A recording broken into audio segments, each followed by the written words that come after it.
Ever wonder if there's a hidden link between success and sleep? Today we're diving into the sleep habits of some truly remarkable people Oh, throughout history to see if how they snoozed played a role in their achievements. interesting. And while we explore, I want you to think about your own sleep habits. Yeah. Could they be holding you back or propelling you forward? We're pulling from this intriguing text called 10 Greatest Persons with Unique Sleep Behaviors. Okay. It covers figures like Tesla, Da Vinci, Uh-huh. even Marie Antoinette, Wow. and their approaches to catching those Z's. Okay, cool. Ready to be surprised? Yeah, let's do it. First up, we have Nikola Tesla, Okay. often referred to as the sleepless geniuses. He claimed to only need a measly 2 to 3 hours of sleep per night. Wow. Instead, he powered through his groundbreaking work, recharging with short naps throughout the day. Huh. It makes you wonder, did his limited sleep actually boost his output? Tesla's extreme sleep deprivation is fascinating, isn't it? Yeah.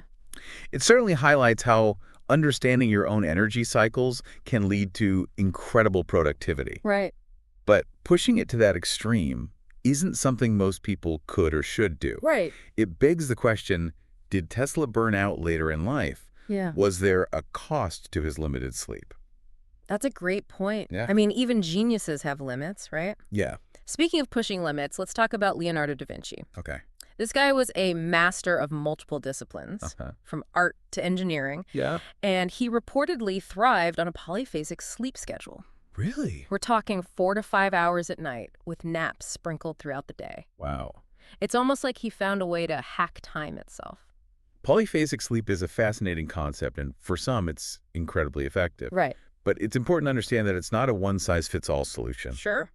Imagine trying to maintain that kind of schedule with a traditional 9-to-5 job or family responsibilities. Yeah. Not exactly practical for everyone. Right. It seems like a recipe for sleep deprivation for most people. Yeah.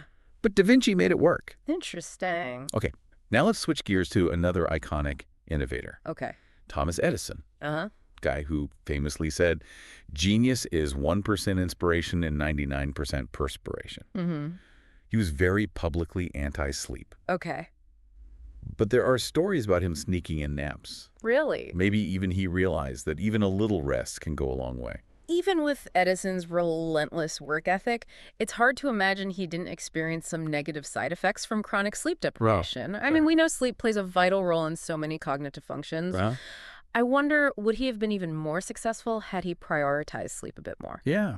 This raises an interesting question for you as our listener. Okay. Is sacrificing sleep for work ever truly worth it in the long run? Something to consider for sure. Yeah. Speaking of work-life balance, let's move on to a more modern innovator. Okay. Steve Jobs. Uh-huh. He was known for his intense focus and relatively short sleep, usually around 5 to 6 hours a night. Okay. But here's the twist. Okay. He would also take long evening walks where he'd reportedly mull over design problems. Maybe those walks were more than just exercise.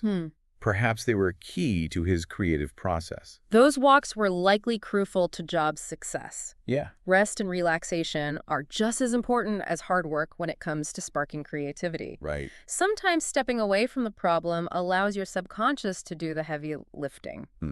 Have you ever noticed that your best ideas often come when you're not actively trying to think about them? You're totally right. Some of my best thoughts happen in the shower or right before I fall asleep.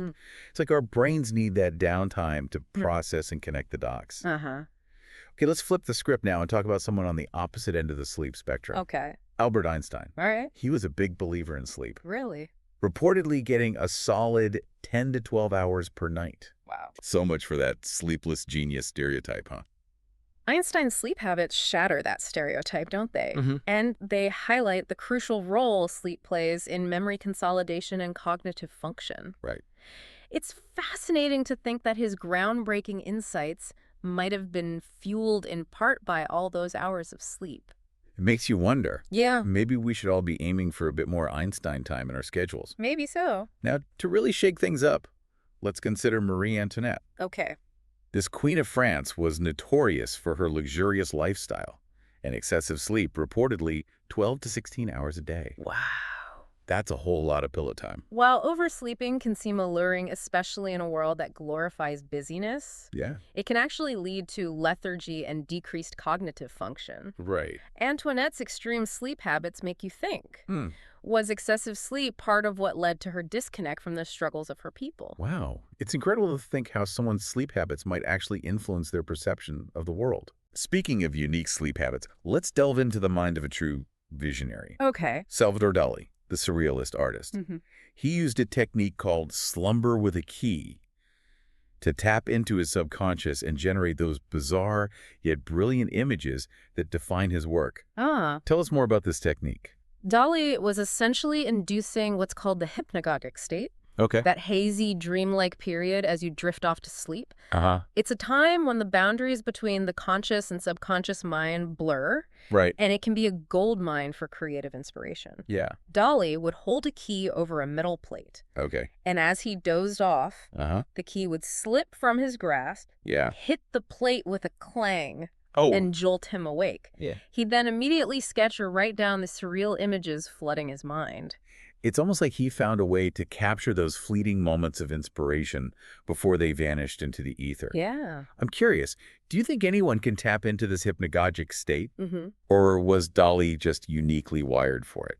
I think we all experience this state to some degree as we fall asleep. Okay. But Dali was a master at harnessing it. Right. There are actually techniques anyone can use to explore this creative space. For instance, keeping a dream journal by your bed Okay. and jotting down any thoughts or images that surface as you're drifting off can be a great way to start.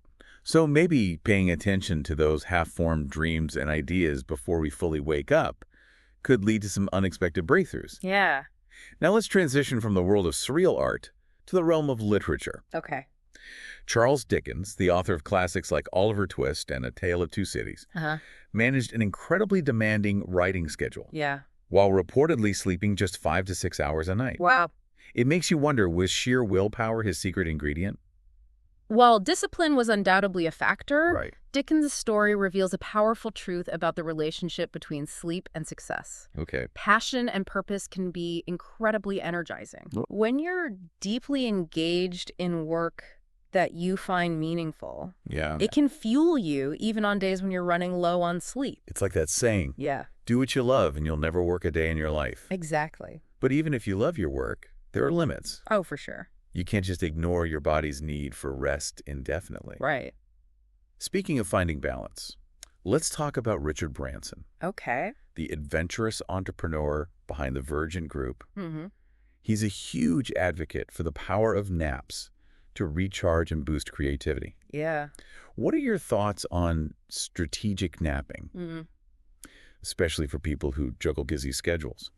Branson's a great example of how naps can be a secret weapon for productivity. Right. Studies have shown that even a short nap can improve alertness, cognitive function, and creativity. Exactly. It's like hitting the reset button on your brain. Okay, I'm sold on the power nap, but there's an art to napping. Right. Yeah. I mean, I've definitely woken up from naps feeling groggy and disoriented. You're right. There is a sweet spot when it comes to napping. Okay. Aim for 20 to 30 minutes. This allows you to enter a light stage of sleep, Yeah. providing a refresh without the grogginess that comes from longer naps. Right. Also, timing matters. Okay. Napping in the early afternoon when your energy levels naturally dip tends to be most effective. So it's like a little midday boost to power through the rest of the day. Exactly. I'm starting to rethink my afternoon coffee routine. Yeah. Now, we've been talking about how much these extraordinary individuals slept, Yeah. but what about the quality of their sleep? Was there anything in our research that hinted at how they ensured a good night's rest? Well, we don't have detailed accounts of their sleep hygiene practices. Okay. It's fascinating to consider how factors beyond sleep duration might have contributed to their success. Yeah. For instance, Charles Dickens was reportedly very particular about the direction he faced while sleeping. Really? He insisted on having his bed positioned so that his head pointed north, Wow. believing it enhanced his creativity. That's so intriguing. It makes you wonder if there's any scientific basis for that or if it was just a quirky personal preference. It's hard to say. Do you think our sleep environment plays a significant role in the quality of our sleep? While the science on north-facing sleep is probably limited, Okay. there's growing evidence that factors like room temperature, noise levels, Yeah. and even the color of your bedroom walls can impact how well you sleep. So maybe creating a sleep sanctuary is just as important as figuring how many hours to clock in. Exactly. I'm definitely going to rethink my neon pink bedroom decor now. Maybe a softer hue. Okay, let's shift gears from sleep environments to the often overlooked world of dreams. Okay. We talked about Dali harnessing the hypnagogic state for inspiration. It makes you wonder, did other historical figures tap into the power of their dreams to fuel their achievements? Did Einstein dream up the theory of relativity? Did Da Vinci sketch flying machines in his sleep? Unfortunately, we don't have access to their dream journal. Ah, too bad. But we do know that dreams can be a wellspring of creativity and problem solving. Right. They allow our minds to make connections and explore possibilities in ways we might not be able to in our waking state. Yeah. Think about a time when you've woken up from a dream with a new insight or a solution to a problem that had been bugging you. That happens to me all the time. Sometimes the most bizarre dreams lead to the most interesting ideas. Exactly. It's like our subconscious minds are working on things even when we're not aware of it. Yeah. Speaking of our subconscious minds at work, Uh-huh. I'm curious about something else. Okay. Did any of these historical figures experience significant changes in their sleep habits over time? Did their routines evolve as they aged or their lives changed? That's a great question. Yeah. And while our source material doesn't provide specific details, Okay. it's natural to assume that sleep needs and patterns likely shift throughout a person's life. Yeah. What works in our 20s might not be sustainable in our 50s or 70s. Nope. Our energy levels, work demands, and life circumstances all play a role in shaping our sleep. It's a reminder that we need to be adaptable and listen to our bodies. Yeah, What works for us today might not be the best approach tomorrow. exactly. Now, before we wrap up this fascinating exploration of sleep, there's one more remarkable individual we need to discuss. Okay. Get ready to meet the woman who earned the nickname the Iron Lady, Margaret Thatcher. Margaret Thatcher, the UK's first female prime minister, was renowned for her incredible work ethic and resilience. And get this, Okay. she reportedly functioned on a mere 4 to 5 hours of sleep per night, Wow. often supplemented with strategic naps. That's a truly power-packed schedule. It's remarkable how Thatcher managed such a demanding role on so little sleep. Right. It really underscores how our sleep habits can intertwine with our personalities and public image. Yeah. Her disciplined approach to sleep probably played a role in shaping her image as a strong and determined leader. It's like she maximized every minute of her waking hours. Yeah. But did she ever discuss her sleep habits? Did she have any secrets or tips for making it work? While there aren't any direct quotes from Thatcher on her sleep routine, Okay. those who worked closely with her noted her incredible efficiency. She seemed to understand her own energy cycles Right. and structured her day to capitalize on those peak periods. So maybe it's not just about the quantity of sleep, Yeah.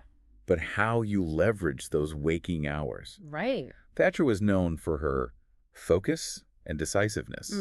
Perhaps those qualities were even amplified by her sleep habits. That's an intriguing possibility. Yeah. Perhaps her limited sleep forced her to be even more strategic with her time and energy, prioritizing the most crucial tasks and delegating effectively. Thatcher's story also serves as a powerful reminder that sleep needs are incredibly individual. Absolutely. What works for one person might be completely unsustainable for another. Right. Imagine trying to run a country on just 2 hours of sleep like Tesla. Exactly. There's no magic number when it comes to sleep. Right. The key is to find what allows you to function at your best, both physically and mentally. So after this deep dive into the sleep habits of these extraordinary figures, Yeah. what's the most important takeaway for our listeners? I think the biggest takeaway is that sleep is not the enemy of success. It's about understanding your own sleep needs, experimenting with different approaches, and discovering what allows you to truly thrive. Whether that's mastering the art of the power nap like Branson or embracing deep sleep like Einstein, Yeah. the key is to listen to your body and design a sleep routine that aligns with your goals and well-being. And remember, even small adjustments can have a big impact. Right. Maybe it's establishing a relaxing bedtime ritual, Okay. tweaking your sleep environment, or simply being more mindful of your caffeine intake. This deep dive has been a fascinating reminder that sleep is a powerful tool. Absolutely. One that we can all harness to unlock our full potential. Sure. So the next time you hit the snooze button, don't beat yourself up. Yeah. You might just be on your way to becoming the next Tesla, Da Vinci, or Thatcher. Sleep well and dream big. Thanks for joining us on this sleep-filled adventure. We'll catch you next time on The Deep Dive.